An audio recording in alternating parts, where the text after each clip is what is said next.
तो मैं अभी मौजूद हूँ द्वारका इलाके में, जहां एनएसआईटी पर जो है काउंटिंग चल रही थी और अभी जो है काउंटिंग ख़त्म होने के कगार पर है। हमारे साथ है द्वारका विधानसभा से आप पार्टी प्रत्याशी विनय मिश्रा जी। क्या कहेंगे, विफलता का क्या कारण रहा? देखिए, अब इसको एनालाइज़ करेंगे। हमने काम तो बहुत किया जनता के लिए, बाकी जनता सर्वोपरि है। अब जो उन्होंने डिसीजन लिया वो स्वीकार है, और अब इसको एनालाइज़ करेंगे, कहाँ कमी रही, कहाँ ठीक कर सकते हैं, उसको उस पर चर्चा करेंगे अपनी टीम के साथ, और निश्चित तौर पर दोबारा से शुरुआत करके इसको ठीक करके अगले चुनाव में दोबारा मैदान में उतरेंगे। क्या लगता है, जिस तरह से कहा जा रहा है कि कांग्रेस कहीं ना कहीं विपक्ष का रोल अदा कर रही थी और आम आदमी पार्टी के जो वोट काट रही थी, वो क्या सत्य है? देखिए, सबसे बड़ी बात क्या है कि इस बार आम आदमी पार्टी पूरे तंत्र के खिलाफ लड़ी है। भाजपा ने ED, CBI, income tax, police, पैसे का खेल चला। फिर सबसे बड़ी बात, वोटें इतनी कटवाई। तो इतना बड़ा तंत्र जहां मोदी जी ने लगा रखा, उसके खिलाफ आम आदमी पार्टी लड़ी। मैं तो बधाई दूंगा अरविंद केजरीवाल जी को कि डट के लड़े इनसे, और इनसे लड़ के जो आज इन्होंने अपनी पहचान बनाई, वो बधाई काबिल है। और फिर वही बात है, हार नहीं मानेंगे, दोबारा खड़े होंगे और इनसे लड़ेंगे। और मुझे लगता है आम आदमी पार्टी की ऐसी पार्टी है जो इनका जवाब देगी। बाकी कांग्रेस तो पहले ही कॉम्प्रोमाइज़ कर गई थी बीजेपी से, जब दोनों मिलकर चुनाव लड़ रही थी, तो कहने कुछ बचता नहीं है। लेकिन ये तय है कि मोदी से अगर कोई टक्कर लेगा तो उसका नाम अरविंद केजरीवाल है। अभी सुनने में आया अरविंद केजरीवाल साहब की खुद की जो सीट जो है अब नहीं है, तो अब क्या देखते हैं, किस तरह से अब ये पार्टी जाएगी, किस तरफ जाएगी?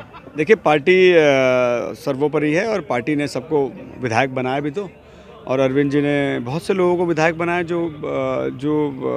कोई सोशल वर्कर था, कोई नौकरी था, ऐसे लोगों को विधायक बनाया। तो मुझे लगता है कि अब ये समय है इन सबको एकजुट रह के अपने नेता को मजबूत करने का, उसके साथ खड़े रहने का, और दोबारा से लड़ाई की तैयारी करने का समय है। और मुझे लगता है कि 5 साल बड़ी जल्दी बीत जाता है। हमने तो हार भी देखी है और ये जीत भी देखी। तो मुझे लगता है घबराने की जरूरत नहीं है, और सभी साथियों से यही कहना चाहूँगा, घबराना नहीं है, अपने नेता के साथ खड़े रह के डट के मुकाबला करना है, और जो 5 साल इनकी विफलताएं रहेंगी उसको जनता के बीच में लेके आना है। पंजाब में आपकी सरकार है, क्या लगता है इसका कुछ फ़र्क पड़ेगा वहाँ पे?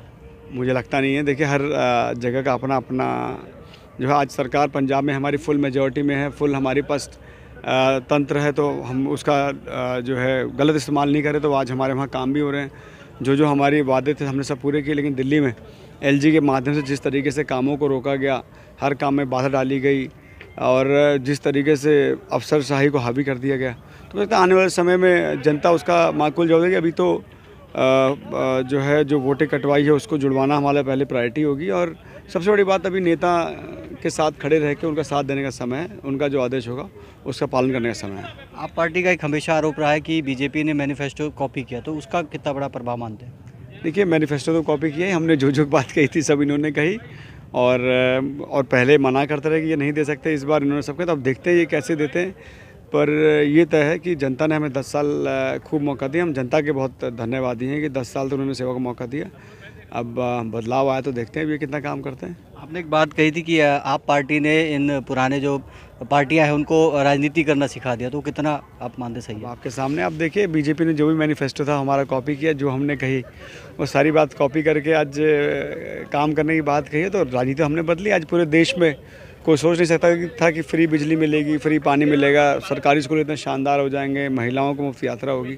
पर सारी चीज़ करा के उन्होंने बदलाव करके दिखा दिया। तो अब मुझे बहुत खुशी है कि आज देखिए, कोई भी पार्टी नीति की फॉलो करे, अच्छी चीज़ है। अगर बीजेपी उसको फॉलो करती है तो अच्छी चीज़ है। जनता को फ़ायदा मिलना चाहिए, जनता के लिए सब कुछ है। अगर जनता को फ़ायदा मिलता है तो मैं उसका स्वागत करता हूँ। जी, तो जिस तरह से विनय मिश्रा जी कह रहे थे कि जनता को अगर फ़ायदा होता है तो सभी चीज़ें ठीक है, और तो कहीं ना कहीं लग रहा है कि जिस तरह से विनय मिश्रा कह रहे हैं कि जनता का अगर फ़ायदा होगा तो सब कुछ सही है। और ये भी उन्होंने कहा कि क्या कमियां रहेगी इसको भी एनालाइज़ करेंगे, और आने वाले जो है 5 साल बहुत जल्दी गुजर जाते हैं, तो आने वाले 5 साल बाद फिर इसी तरह से मुकाबला करेंगे और उस बार जीत कर दिखाएंगे। दिल्ली से ओपी शुक्ला, दिल्ली तक।